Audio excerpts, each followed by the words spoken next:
All right, so anyway, we're gonna give this a try. I keep on getting these surging at idle. It's either the throttle body's dirty or the PCV valve on this truck, it's got 200,000 miles on it, is no good anymore. These PCV valves in this truck are very expensive. They're very large as well, and they're behind the back cylinder on the driver's side. So we'll get to that here in a second. So I always disconnect my battery when I'm doing anything like this. It's 10 millimeter there, 10 millimeter here.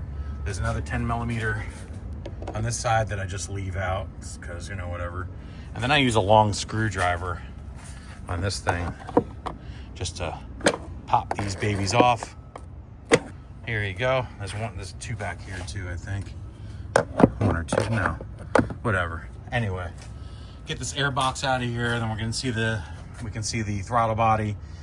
Clean that anyway, why not? And then replace the PCV valve.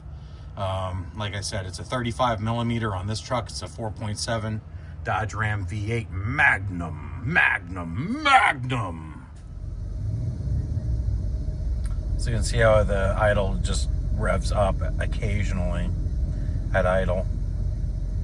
It'll just go up.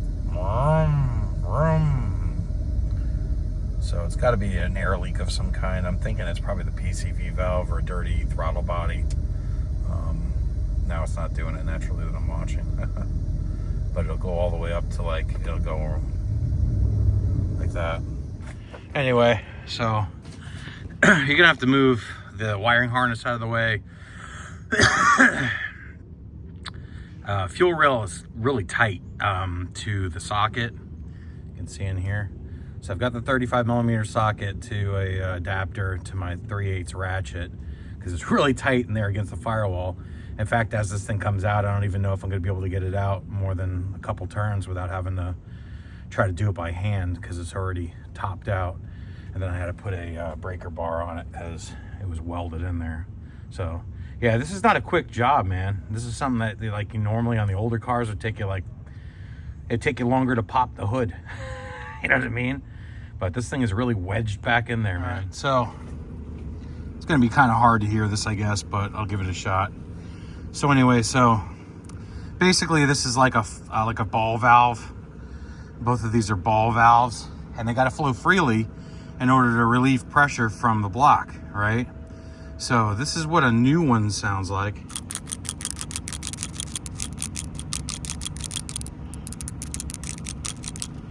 And this is what the old one sounds like. See, it's like a little less rattle.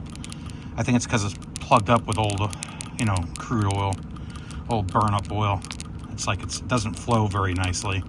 That could be the reason for my intermittent problem with idle surge. So I'm just gonna guess that's what it is. You can barely hear that ball moving, traveling back and forth. This one, you can feel the ball traveling. So there's a little test for that. And I'm gonna plop this baby back in and see how she runs. I just started it. It always starts out with a high idle. But it's calming down. It's calming down, baby. Let's see. She's at 1,000. She dropped down to around 700, right? There she goes. Let's see if she'll start surging again.